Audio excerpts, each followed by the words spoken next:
He was the cartoonist's favourite for years, a high-profile politician generally depicted with a big mouth, often with one or both of his feet in that mouth. In the years post-politics, former Victorian Premier Jeff Kennett turned his attention to football and social issues such as mental health and the welfare of Indigenous people. He was the founding chairman of BeyondBlue in 2000, a movement which works to, quote, reduce the impact of depression and anxiety in the community. You're stepping down, Mr Premier. I always call you Mr Premier. Appropriate. Why so? I've been there 17 years, Mike, and I always believe that a leader should only stay in a leadership position between 6 and 9 years, so I've well outlived that, but it's part of my DNA, and half the battle, as you would know, is finding the appropriate successor, and it's taken me 3 years to do that, and I have now done so. Now, I don't know much about politics, but I thought that there was a hostility that you couldn't measure between the two political parties, Labor and Liberals. Your successor is Julia Gillard. Wasn't she a Labor person? And your memory is still very good. Yes, she was our Prime Minister. BeyondBlue is a bipartisan organisation, and ever since I set it up in 2000, I've always made sure we've had all sides of politics represented on the board. I wanted someone who was simpatico with mental health, and Julia's father was a psychiatric nurse, so she grew up in that environment. She's a good communicator, a bit like me, with due respect. She can open any door, so if she was to ring up a Prime Minister, a Premier, regardless of their politics, they'd take a call. But lastly, I wanted to have someone who would act as a lightning rod for the organisation. So whereas a lot of people said of me when I established BeyondBlue, well, Kennett's the right guy to be doing it because he's caused so much depression here in Victoria in a previous life, the reality is the landscape today is very cluttered, be it for not-for-profits or commerce, and therefore to have a not-for-profit actually attract attention, you need someone as its head who's going to act as a lightning rod. And Julia is qualified on all those issues and will act as a lightning rod, and she'll do it very well. Is this the end of you in public life? Well, I've now taken up the chairmanship of a thing called The Torch, which deals with incarcerated Indigenous men and women. I don't set out necessarily to be in public life, as you put it, but I do believe once having been given the opportunity, as I was, to lead a party, to lead a government, you've got to give back. And I think public service is, without a doubt, the finest of service. So I will always make sure that 20, 30, 40% of my time I give back to some community activity. And for the next 10 years, it'll be The Torch. Why mental health? I want to get to you about the impact of and the issue of mental health in football, but why generally did you become involved in the mental health issue? As briefly as I can, I knew nothing about it, even though I was Premier. I had a minister. My daughter came to me in 1997, so that was towards the end of our period in government, and she'd just lost 2 of her friends in car accidents in the Western District. And she said, "Dad, what can you do to stop these young men dying on the roads?" And I think she and I both thought it's talking about the road toll, cars, etc. When I got information about these 2 deaths, I found out they were both young men who were emotionally depressed. They'd separated or been separated from their partners, female partners, and they'd used their motor vehicles to take their lives. In other words, they were suicide. So that started me on a course of understanding suicide better. I got advisors from around the country to meet with me in Melbourne. They told me you can't reduce suicide by addressing suicide alone because you've got to be with someone 24/7, and that's impossible. What causes most suicides? It's either emotional or clinical depression. And therefore I learnt more about that, and before I left politics in 1999, I went to my last head of government's meeting in Canberra, and I tried to get the Commonwealth to establish a national body to give mental health a higher profile. I wasn't successful at that meeting. I didn't get it on the agenda.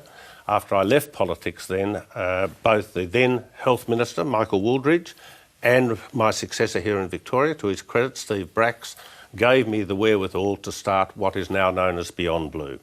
And so for the last 17 years, that has occupied 40% of my time. And I think we've built up through a team a much better understanding. I mean, you've talked to people on this show about their difficulties with life after football, during football. We could have these discussions today without putting someone down. So we've changed the discussion. And I think that's a great step forward to people then having the capacity to do something about their own health. The worry for you and people of like mind is that there's still a lot of cynicism about mental health. Yes. I mean, when Gary Lyon had the issue, when Buddy Franklin had the issue, so many people still sort of say it was a crutch, it was a convenient excuse at the time. How do we confront that? Many of those people who say that, and I think it's less in number than it was, say, 20 years ago, have never experienced a depressive illness, and most unusually have never experienced having a child or a family member with it. Now, most of us know someone who have either been mentally ill or sadly taken their life. So they are uneducated comments, and they're very, very hurtful. And one of the things we try and do at BeyondBlue is educate people to be more respectful.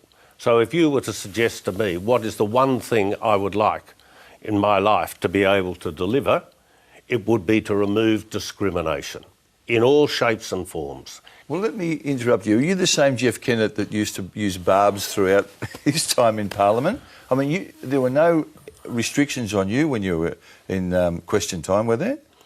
Well, only the restrictions. No self-imposed restrictions? Oh, yes, I've tried not to swear, often failed.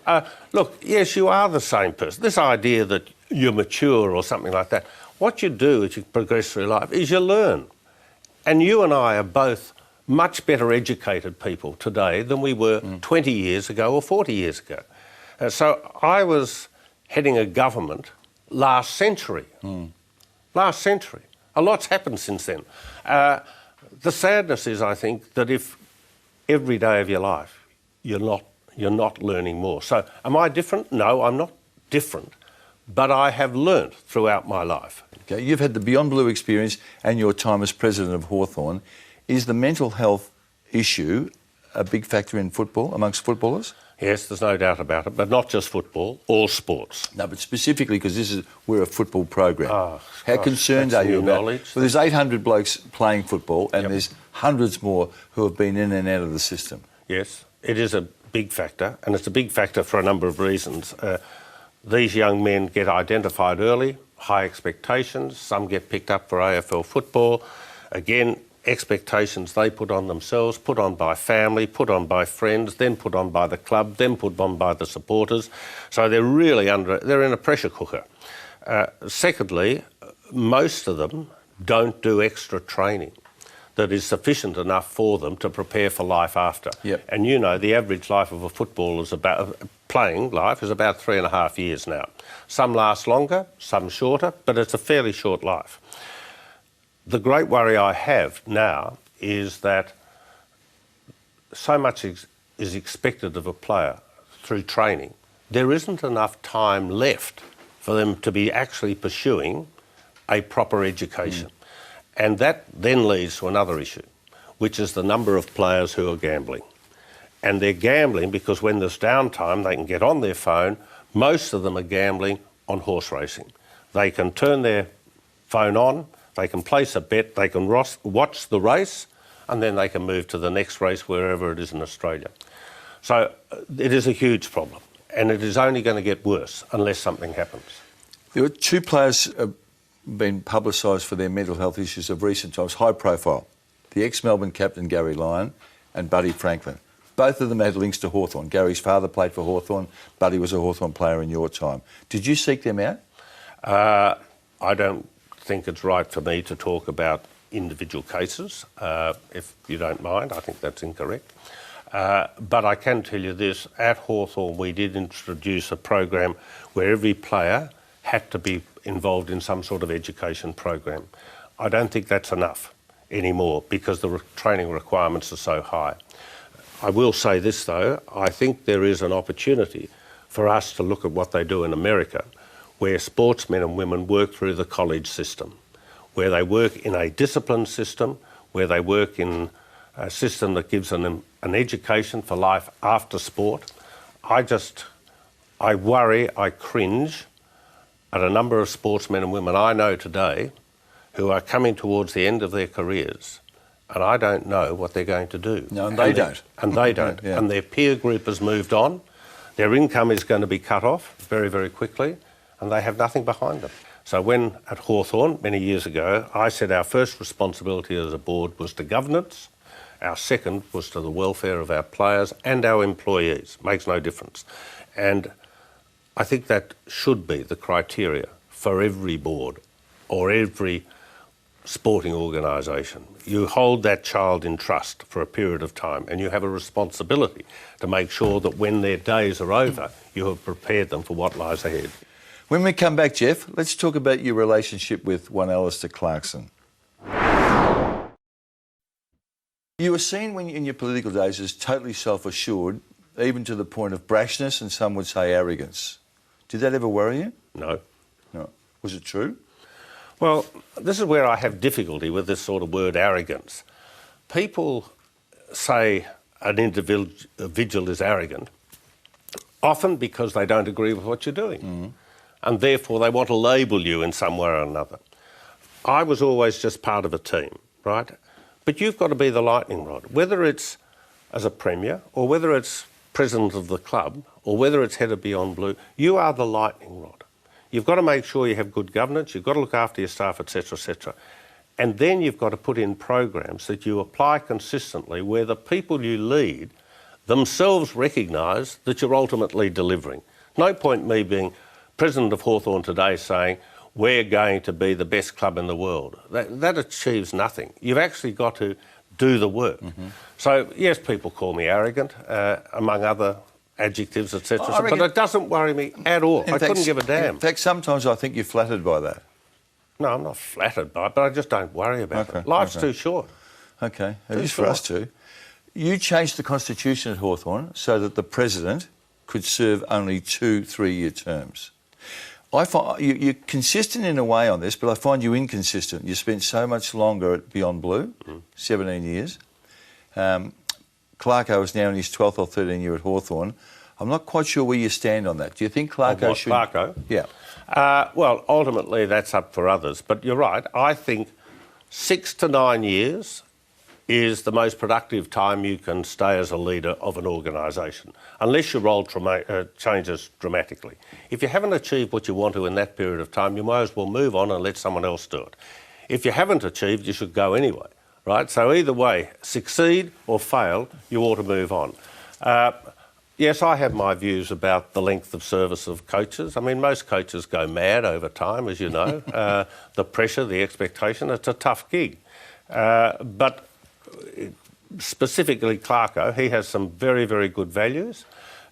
He's probably the best educated coach in the league because every year, as you know, he goes overseas and takes in other codes right around the world. So he is extremely well educated about sport generally. But there is always a natural time. And you have a look at the success of Hawthorn. When I took over in 2005, if I'd asked any member then, and there was only 28,000 of them, would you be happy with one premiership in the next 10 years? They would have jumped out of their skin. We've now had 4. And along the way, recognised as perhaps the leader on and off the field, a lot of our good people have been seduced into other roles. So we've lost a lot of our Clarko's assistants to become senior coaches themselves. We've lost some of our administrators. So right now we're a club in transition. Very much so, from board right down to the playing field. That's a challenge. But as you know, while I'm not involved in the club, I'm no longer a member of the board, I think most of my successors would agree. Hawthorn likes a challenge, and I think Clarko is very much part of that. How do you look back on your call, I think in 2013, that Clarko should go then? It was the first game against Geelong, which we lost. But you know what? It was very deliberate. You know what happened at the end of that year? You won the flag. We won the flag. So what I had to do was remind Clarko what the bigger picture was, and he went on to big things. So everything's quite deliberate. So you're taking the credit for that? Absolutely. Let's say if I didn't believe that, all right? Oh no, please. You wouldn't say what that. What was the purpose of, given the success that he'd had and the health of this footy club, why would you have said that after round 1 of a season? Oh, partly for fun. Serious? Yeah, why not? I mean, why is everyone so serious these days? I mean, we're only here once. And as you said before, You thought I was a person who expressed my views as I felt them. And on that night, after that game, that's how I felt. Okay. And I don't walk away from that. Okay. After the 2008 Grand Final, Yes. I think something else you said, that Geelong lacked the mentality to beat Hawthorn. Oh, you know what happened in the next 11 games between Geelong and Hawthorn? Yes. I remember the 2008 victory, and it was a couple of years later I made that comment, and it then became part of the folklore of the time. Kennett's curse, I think you and the media called it. Yeah. It didn't worry me at all. What I meant was, and what proved to be correct, we win the big ones. The most important thing is if you get to the grand finals, or the finals, have you got the capacity to see it through? And that's what I was referring to. And when the crunch came, and one of the finals that followed, we again beat Geelong. But Geelong and Hawthorn are very similar clubs. They've got good values. When they were in trouble many years ago, you might remember we lent them Gary Ablett because to help rebuild their stock. You're so generous. And they went on to better things. One of your great achievements, I think, at Hawthorn was broadening the horizon, sending the Hawks to Tassie as a second base, which has been a huge success. Do you get $3 million a year for that? Yes, we do. We spend about, again, I'm going back a couple of years, I'm not there. We spend about $1 million of that back in Tasmania. But more importantly, that is the best sponsorship of any club in the AFL. Why? Because it is measurable. So if you have a car dealership or brand sponsoring a club, it's hard to work out whether that deal actually got... But we can measure the number of people we have going down to Tasmania. The government has done research. For that $3 million, they get $58 million worth of economic activity. Now, confidentially, as no one else is listening to this, one of my great worries is the AFL, who have been trying for years to get us out of there and to put North Melbourne as the sole AFL club in Tasmania. You mean that literally? Absolutely. Yeah. And I can give much evidence to support that. We have a contract there that's 5 years. It's got about another 4 years to go. It would be an absolute tragedy for the people of Tasmania if Hawthorn was not part of their community. We are, as you know, the Tassie Hawks. Mm-hmm. Alistair Clarkson and the team spend an inordinate amount of time, not just in Launceston, but right throughout Tasmania. And you can drive around Tassie and there'll be people. We've got over 9,000 members in Tasmania. Yep. When there's a fire or a flood, Alistair takes the team down there quietly. They repair fences. We are part of the Tasmanian community. And it will absolutely break my heart if the AFL, imposing its will, its strength, forces Hawthorn out of Tasmania. Are they still resolute in that desire, do you think? Or are they softening? No, they're not softening. And I know some of the deals that they're trying to do with the Tasmanian government at the moment. And I am bitterly disappointed that a club that, you might remember there was Hawthorn and St Kilda down there. St Kilda withdrew, and I said to the then Premier Paul Lennon, we will take the other two games and we will become a full partner with Tasmania down there, which he accepted. We've put in so much work in Tasmania for community, for pride, for confidence, etc., etc. It would be an abrogation, I think, of the AFL's social responsibility if they force Hawthorn out of Tasmania. Is the Tasmanian initiative the greatest achievement of your time? No. It's not my time. It's yes, it is your time. No, I was simply the orchestra leader. I had an excellent board. Okay. I had a very good administration. We had a very good coaching group.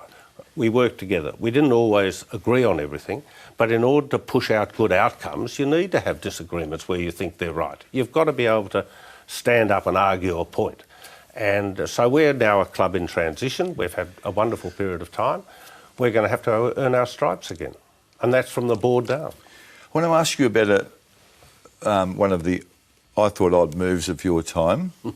One of the odd moves. One of the odd moves. You almost put your hand up during Don McClarty's reign as Melbourne president to say that you should be the president of the Melbourne Football Club, that you would be, loosely speaking, the saviour of that football club. No, I didn't mean the saviour. Melbourne were desperate. Melbourne is a great club, a really great. My parents barracked for Melbourne all their lives. And I was there for their last grand final, etc. And what you've got to understand when you run a football club, if you want to be successful, you don't run them because you love football. You run them as a business where you understand the emotion of your audience, being your members, and the challenges for your players. You've got to put the best you have around you. So that's the best board you can possibly get. It's no point having the sixth best person on your board. You should be aiming for the first or second best. Same with your coach, same with your CEO.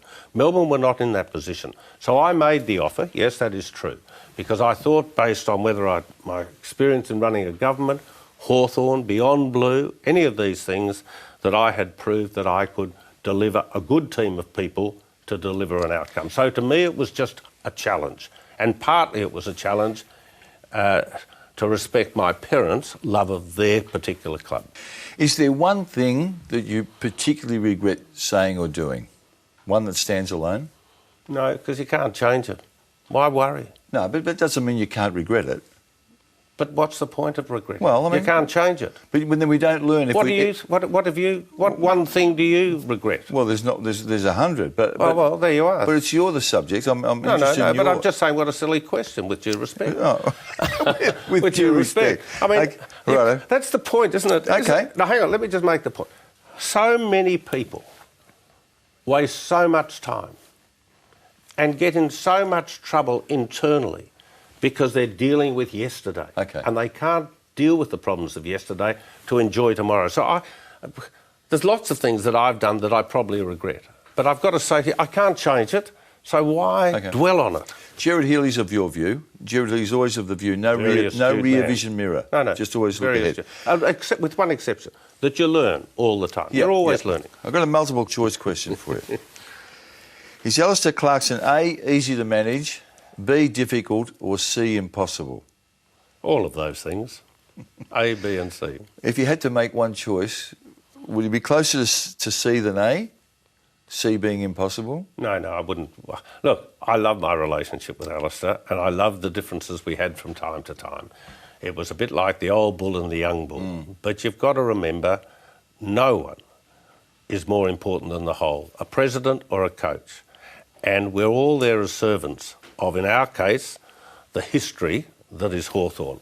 So, presidents go, coaches go, but at times a frank relationship is better than a sycophantic relationship. No, I agree with you on that. Where did you get these socks?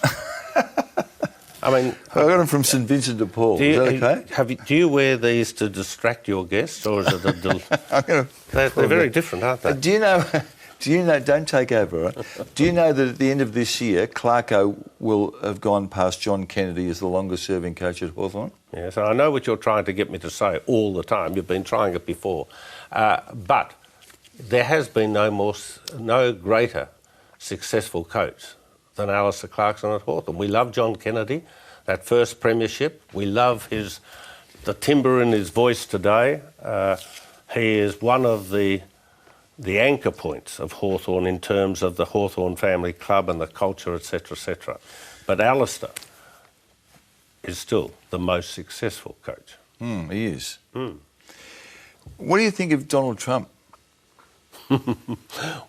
Well, seeing you're asking me today, because it varies.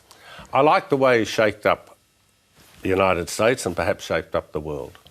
Having said that, though, there are very few people who go into a job who succeed in that job without some experience in the job in the first place. And Donald Trump has gone into that without any political experience at all. And so therefore a lot of the seemingly difficult or mistakes he's making today are out of a lack of experience. He might get away with it, but there's a very good chance that he won't. Do you see any of the young Jeff Kennett in Trump? What a stupid question that is. Why so? You both because Mavericks? Before I became Premier, I'd been a politician for a number of years. I'd done my apprenticeship. I understand, yeah, but I'm not saying that. I'm just talking in your manner, in your public persona. No? You think I've got the same sort of hair as he had? No. Not quite. No, I see nothing similar at all. Oh, no, OK. Did you ever seek to run the AFL? Did it ever cross your mind that you'd like to be the CEO of the AFL? I suppose it did at one stage. You know, I get so frustrated with some of the things they did and they do. What, Demetrio's reign or McLaughlin's reign? Well, more when I was there, which was Andrew's time. I didn't like the way the AFL on their three-strike policy on drugs. I argued against it a long time. I'll never forget sitting in one of those meetings and one of the presidents, when I was trying to say, you've got to let the presidents know about a player who's taken drugs so we can help them or look at their peer group to make sure there isn't a group of people having trouble. And one of the presidents said to me, he said, oh gosh, I don't want to ever be told. I don't want to know. I simply don't want to know about whether my players are on drugs. And I thought that was an absolute abrogation of responsibility. And I saw the AFL in that light also.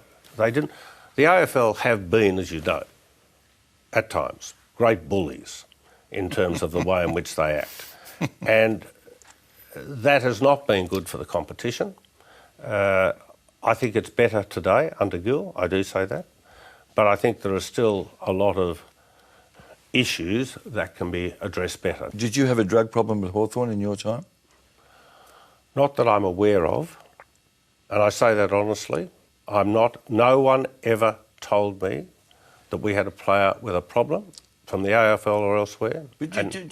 Sorry. You must know that there were a couple of players that had issues at Hawthorn. No, there was one player who isn't playing football at the moment, so I'm not pointing the finger at anyone, who I understood did not play, this as I understood was told, did not play the game the next day for reasons that were not related to his physical health, right? But I only found that out some months afterwards, and I don't know whether it was alcohol or anything else, but he was scheduled to play, and when I went to the game and, where is he? I got no answer, but then I did eventually get an answer, and there were other issues. Did he withdraw, or did the club withdraw him? I think he was withdrawn. By the club? I reckon when your time comes, you can say, well, I didn't die wondering. No, and I hope when the time comes, it comes quickly, because I would hate to be sitting in the corner of a room dribbling and my grandchildren watching that. I think me alongside you. Absolutely. Great to see you, Jeff. Thank you very much. This has been a production of Fox Sports.